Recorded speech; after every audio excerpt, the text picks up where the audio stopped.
සියලුම ලක්වාසී සහ ලෝකවාසී ජනතාව විශේෂයෙන්ම ලංකාවේ ගොවි ජනතාවට ලබන්නා වූ 2026 වසර සියලු පැතුම් ඉටුවන සුබදායි නව වසරක් වේවායි කියලා පළමුව ප්‍රාර්ථනා කරනවා. හෙට්ට කොබ්බෑකටුව ගොවිකටයුතු පර්යේෂණ හා පුහුණු ආයතනයේ අධ්‍යක්ෂක ප්‍රධාන විධායක නිලධාරී වශයෙන් මම මේ නව වසරට සුභාශිංසන එක් කරන ගමන් අපි බලමු 2025 වසර කොහොමද ගෙවුනේ කියලා. අපි දන්නවා 2025 වසර රටේ ආර්ථිකය විශේෂයෙන්ම ගොවි ජනතාවගේ කෘෂිකාර්මික ක්ෂේත්‍රයේ සහ ගොවි ජනතාවගේ ආර්ථිකය පැත්තෙන් ගත්තොත් එහෙම සුබ සරක් කියලා අපිට බලාපොරොත්තු වෙන්න පුළුවන්. අපි දන්නවා 2025 වසරේ මහා කන්නේ ආරම්භ වෙන්න ප්‍රථම ඒ වසරේත් 2024 අග භාගයේදීත් විශාල වර්ෂාවක් එකතු වෙලා වී වගාව හානි වෙනා වගේ සාකච්ඡාවකට යන්න සිද්ධ වුණා.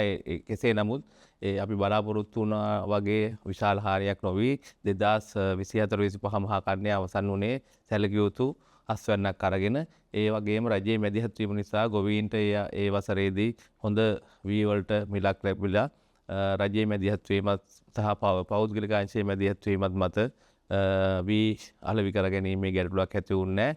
කෙසේ නමුත් අපි 2025 වසරේදී යලකන්නේ ආරම්භ කරා සති කිහිපයකට ප්‍රථම. ඒ වගේම ඒ යලකන්නේ ඉතිහාසයේ සැලකිය යුතු අස්වැන්නක් ගත්ත හොඳ අස්වැන්නක් වුණා. ඒ අනුව වී වගාව සම්බන්ධ ගොවි ජනතාව ඉතාමත්ම තෘප්තිමත් වෘත්තිමය කාර්යභාරයකට යෙදෙන්න සිදු හැකි වුණා. ඒ වගේම එළවලු සහ පළතුරු වගා කරන ගොවි මහත්මීනුත් අනිත් භෝග වගා කරන මහත්මීනුත් තමන්ගේ කාර්ය සාර්ථකව කරගෙන යන්න පුළුවන් වුණා. ඒ වගේම 2025 අවසාන භාගය ආවම අපි දන්නවා ඉතිහාසයේ විශාලතම ස්වාභාවික උවදුරට අපි මුහුණ දුන්නා. විශාල වර්ෂාවක් ඇති වෙලා විශාල නායයන් ප්‍රමාණයක් ඇති වෙලා විශාල වගාවීම් ප්‍රමාණයකට ගොවි ප්‍රමාණයකට ගොවි ජනතාවගේ ජන ජීවිතයට දේපොළ වලට හානියක් වුණා. අපි බලාපොරොත්තු වුණා විශාල විනාශයක් වෙන්නේ නැති කියලා. කෙසේ නමුත් අපි අද පරීක්ෂා කරලා බලාගෙන යනකොට වී වගාවෙත් එළවලු වගාවෙත් ශ්‍රේෂ්ඨ භෝග වගාවෙත් පළතුරු හා අනිකුත් භෝග වගාවෙත් අපි අපේක්ෂා කරපු ප්‍රමාණය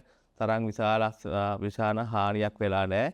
අපේ ජනතාව වගේම භෝගත් ඒ හානි වලට ඔරොත්තු දීමේ හැකියාව පෙන්වුම් කළා. නැවත වගාව යථා තත්ත්වයට පත් වෙලා තියෙන බවක් තමයි අපිට වාර්තා වෙන්නේ. ඒ වගේම රජයේ කඩිනම් මැදිහත් වීම මත ගොවි ජනතාවට අවශ්‍ය වන සහනාධාර වැඩපිළිවෙළ ක්‍රියාත්මක කළා. මේ දෙසැම්බර් 31 වෙනිදා වෙනකොට සියලුම ගොවි ජනතාවට ලබා දෙන්න පුළුවන් සහනාධාර තාමත්ම තෘප්තිමත් වෙන්න පුළුවන් වටිනාකමක් සහිත සහනාධාර පැකේජයක් ක්‍රියාත්මක කරලා ඒ ජනතාවට ඒක ලබා දීලා තියෙනවා. ඒ වගේම රජය ඉල්ලා සිටියා නැවත වගාවට යන්න කියලා.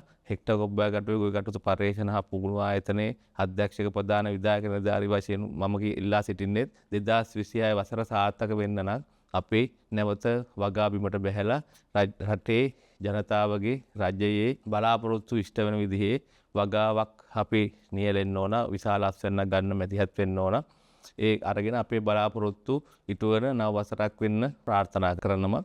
ඒ වගේම හෙට්ට කොබ්බෑකටුව ගොවි කටයුතු පර්යේෂණ හා පුහුණු ආයතන විදියට අපේ 2026 වසර ආරම්භ කරන්නේ ගොවි ජන පුනරුදයට දැනීමේ සවිය කියන තේමාව යටතේ අපේ පර්යේෂණ පුහුණු sannivedana කටයුතු සිදු කරන්නේ ගොවි ජනතාවගේ ජන ජීවිතය නගා සිටුවීමට අවශ්‍ය වෙන්නා වූ පර්යේෂණ පුහුණු සහ sannivedana කාර්යයන් නියැලීම සඳහා 2025 වසරේදී හෙට්ට කොබ්බෑකටුව ගොවිකටයුතු පර්යේෂණ හා පුහුණු ආයතනය ගොවි ජනතාවගේ සාර්ථකත්වයේදීත් පීඩනයේදීත් සිටිය වගේම 2026 වසරේදීත් ඔබගේ සාර්ථකත්වය ඔබගේ ආර්ථික වර්ධනය පවුලේ සංවර්ධනයේ සමග අත්වැල් බැල ගැනීමට කටයුතු කරන බව ප්‍රකාශ කරනවා.